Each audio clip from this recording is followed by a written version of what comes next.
Diving expedition. A group of men decided to explore an underwater cave system, but tragedy struck. At the start, one of the divers suffered a fatal accident, and another, upon seeing the situation, panicked, lost control of his breathing, and drowned. A third member, caught between the two bodies, was paralyzed with fear, his heart racing and his nerves on edge. The incident took place on February 6, 2014. 5 men cut a triangular hole in the ice of a small pond to access the entrance to the underwater cave. To prevent the water from becoming murky with sediment, they decided to divide into 2 groups and dive in sequence. The plan was for the expedition to last about 5 hours, so their equipment was fully prepared. 2 of them carried propulsion devices to aid their movement inside the cave. After swimming about 30 meters in the dark water, they reached an air chamber over 20 meters long, where they took a brief pause before continuing. The water was freezing, and the corridors became increasingly narrow, surrounded by jagged cliffs. At a depth of 135 meters, they encountered a nearly 180-degree turn in the path. Patrick, leading the group, used his propulsion device to carefully advance, but he noticed that Jari was no longer following. Turning back, he saw Hari's flashlight shaking erratically, a clear distress signal. Patrick discovered that Hari was stuck on a rock due to the propulsion device's cable. He tried to free him,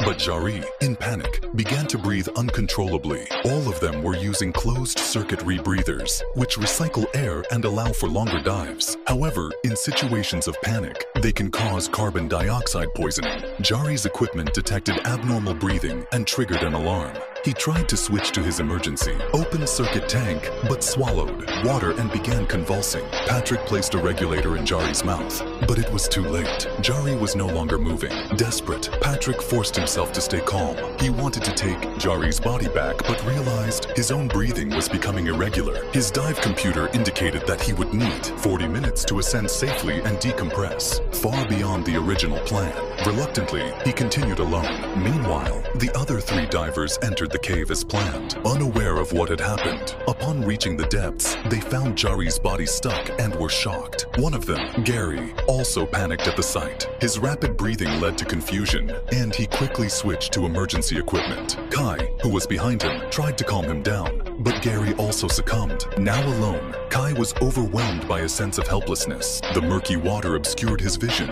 and he decided to return the same way, even though it was longer. With oxygen running low, Kai ignored decompression stops and swam straight to the surface, putting his life at risk. Meanwhile, Patrick found another passage and saw light. It was Visa, another member of the group. Together, they concluded that the others had likely perished. After surfacing and undergoing decompression treatment, they realized that only Jari and Gary had died. The next day, rescue teams